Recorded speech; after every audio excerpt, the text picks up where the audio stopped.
Before streaming playlists, before social media trends, and before algorithms decided what became a hit, there was one thing that connected millions of people. Great songs. In the 1970s, R&B wasn't just dominating the charts, it was changing lives.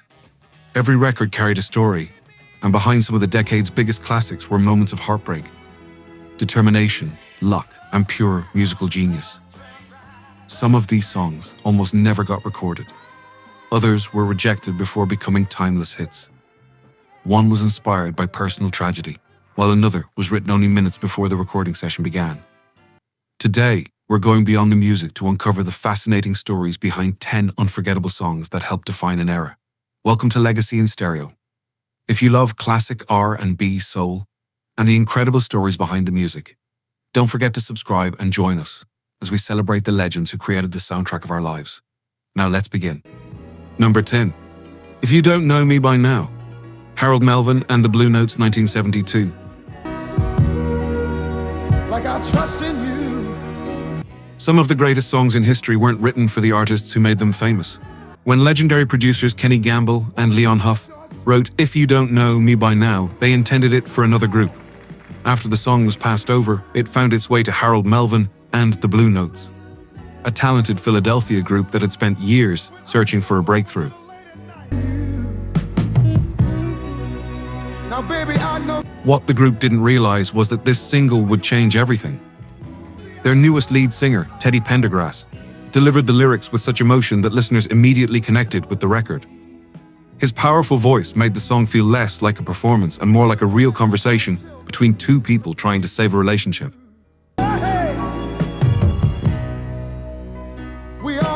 The emotion wasn't accidental.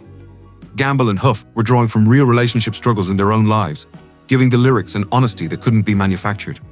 Released in 1972, the song became the group's first major hit, reaching the top of the R&B charts and introducing Teddy Pendergrass to millions of listeners. All the things. Ironically, many fans believed Teddy was Harold Melvin himself. A misunderstanding that followed the group for years. What began as a rejected song ultimately became one of the greatest soul ballads ever recorded. Understand me like I understand. While one classic found new life after being rejected, our next song was born from unimaginable personal loss. I ain't gonna do. Number 9. I'll Take You There, the Staple Singers, 1972.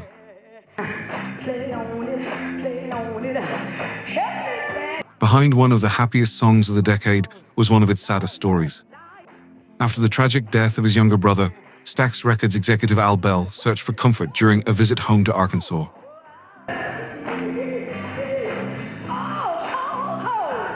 Sitting alone outside, he imagined a place free from pain, fear, and sorrow. That vision became I'll Take You There. Instead of writing about grief, Bell chose to write about hope. A place where people could leave their troubles behind. When the Staple Singers recorded the song, Mavis Staples transformed those simple lyrics into something unforgettable.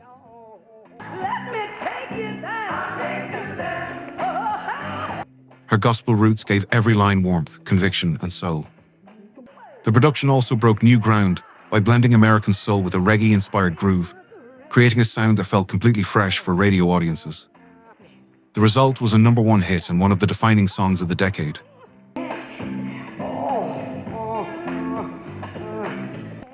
Even today, I'll Take You There remains a reminder that some of music's brightest moments are born from life's darkest experiences. Number 8. Love Train, the O'Jays, 1972.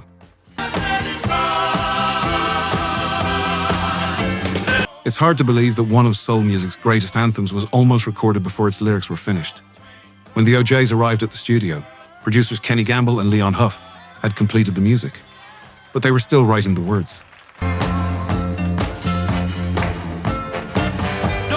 According to the group, Gamble stepped out for only a few minutes before returning with the final verse, just in time for recording. Those last-minute lyrics became a message of hope during one of America's most turbulent periods.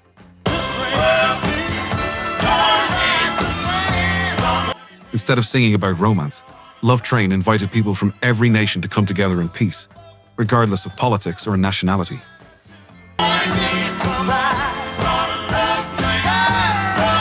Released in early 1973, the song topped both the pop and R&B charts, becoming an international anthem and helping establish Philadelphia soul as one of the defining sounds of the decade.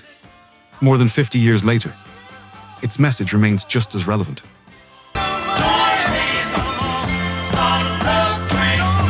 Number 7.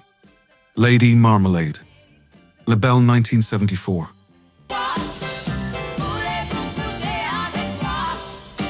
When Lady Marmalade exploded onto the charts, audiences couldn't get enough of its unforgettable chorus.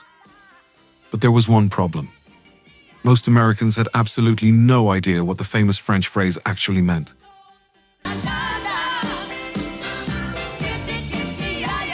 Inspired by New Orleans' colorful French Quarter, songwriters Bob Cruet and Kenny Nolan created a story about a glamorous woman who captivated every man she met.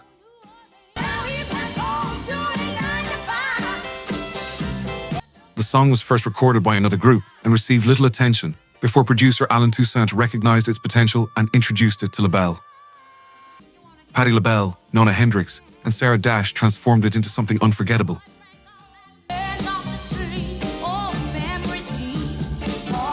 Ironically, Patti LaBelle later admitted she didn't fully understand the meaning of the French lyrics while recording the song.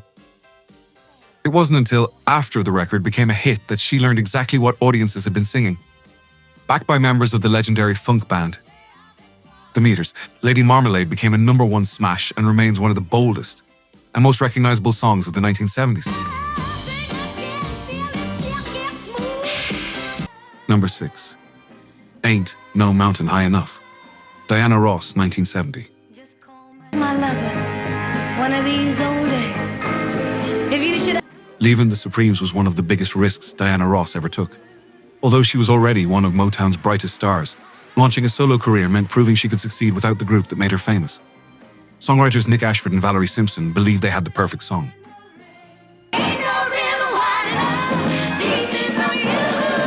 Rather than simply remaking the Marvin Gaye and Tammy Terrell classic, they completely reinvented it for Diana Ross, adding dramatic spoken word passages and building toward an unforgettable finale. Motown founder Berry Gordy initially disliked the arrangement and didn't believe it should be released as a single, but radio DJs thought differently. But remember, if you should fall short of your desires, They began playing edited versions anyway, forcing Motown to release it officially. The gamble paid off. The song became Diana Ross' first solo #1 hit, proving she had everything needed to stand on her own and launching one of the most successful solo careers in music history.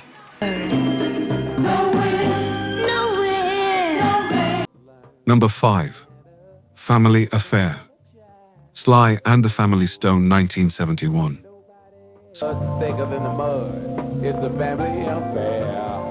Sometimes, the biggest hit of a band's career isn't really a band performance at all. By 1971, tensions within Sly and the Family Stone were reaching a breaking point. The group that had once symbolized unity and optimism was struggling with internal conflicts, missed recording sessions, and growing personal problems.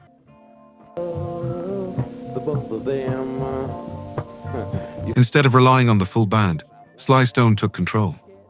Recording much of the song himself, he layered keyboards, bass, guitar, and one of the earliest drum machines ever used on a #1 hit. The machine's steady pulse gave Family Affair its haunting, almost hypnotic rhythm, creating a sound unlike anything listeners had heard before.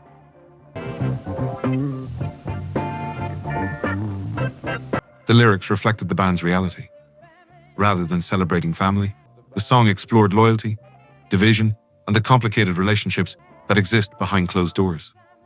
Released in late 1971, Family Affair became Sly and the Family Stone's biggest commercial success, proving that even chaos could produce timeless art. Number 4. Let's Stay Together. Al Green, 1971. Few people know that Al Green almost refused to record his signature hit. Producer Willie Mitchell believed Let's Stay Together had everything needed to become a classic.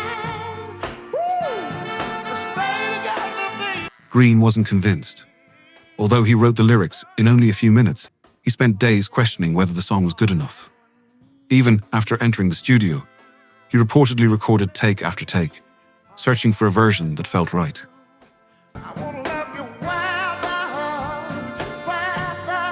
Fortunately, Mitchell trusted what he was hearing. He encouraged Green to stop chasing perfection and trust the emotion already captured on tape. It turned out to be the right decision. Released in 1971, Let's Stay Together became Al Green's first #1 pop hit while dominating the R&B charts.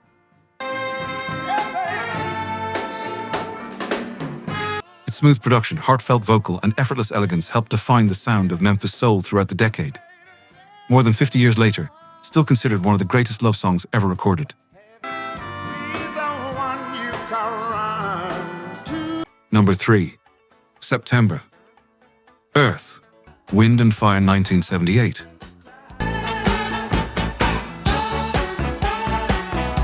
There may be no happier song in music history than September. Ironically, its most famous lyric doesn't actually mean anything. While writing the song, Maurice White kept singing the now iconic phrase, "Badia," simply because it felt good with the rhythm.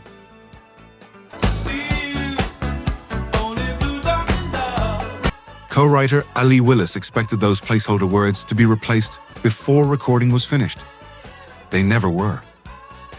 White believed listeners respond to feeling before they respond to language, and he refused to change the lyric. He was right.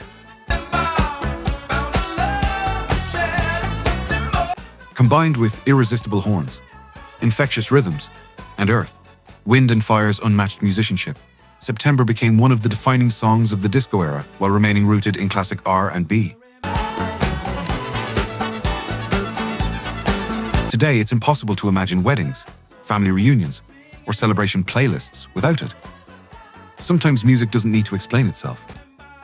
Sometimes it simply needs to make people smile. Number 2. Superstition. Stevie Wonder, 1972.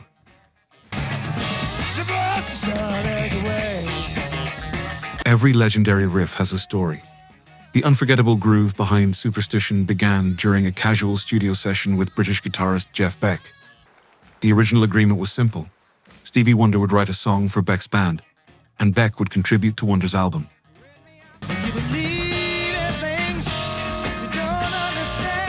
As Beck experimented on the drums, Wonder suddenly heard something special. Sitting behind his clavinet, he began building a funky melody around the beat almost instantly. Within hours, the foundation of Superstition was complete.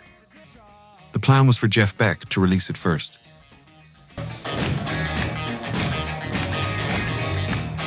But when Motown executives heard Wonder's version, they refused to let him give it away.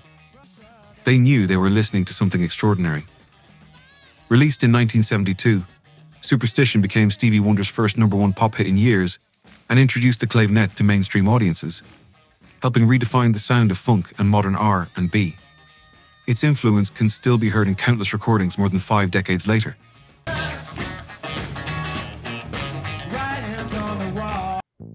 Number 1. Papa Was a Rolling Stone. The Temptations, 1972. Some songs don't just tell a story. They make you feel like you're living inside it. Before the Temptations recorded Papa Was a Rolling Stone, the song had already been released by another Motown group, The Undisputed Truth. It received little attention.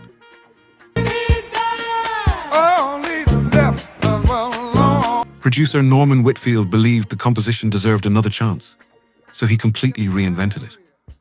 The new version was darker, longer, and far more cinematic.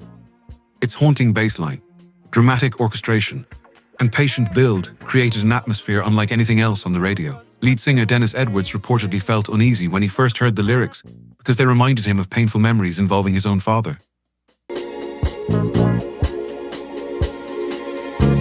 Whitfield insisted he deliver the verses with restraint instead of his usual powerful style, allowing the story, not the singer, to become the emotional focus. The result was unforgettable. Released in 1972, Papa Was a Rolling Stone became the Temptations' final #1 pop hit and earned multiple Grammy Awards, cementing its place among the greatest soul recordings ever made. More than 50 years later, it remains one of the most powerful examples of storytelling ever put on vinyl.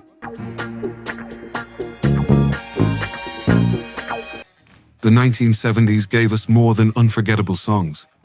They gave us stories of perseverance, heartbreak, innovation, and creativity that continue to inspire artists today. Behind every legendary record was a writer searching for the perfect lyric, a producer taking a chance, or a singer pouring real life into every note. That's why these songs have stood the test of time. They're more than classics. They're pieces of history. Now we'd love to hear from you. Which of these songs means the most to you? And is there another 70s R&B classic you think deserved a spot on this list? Let us know in the comments below. We read every one of them. If you enjoyed this journey through the music that shaped a generation, don't forget to like this video, subscribe to the Groove Files, and turn on notifications so you never miss another deep dive into the greatest stories behind classic R&B and soul music. Thanks for watching, and we'll see you in the next episode of Legacy IN Stereo.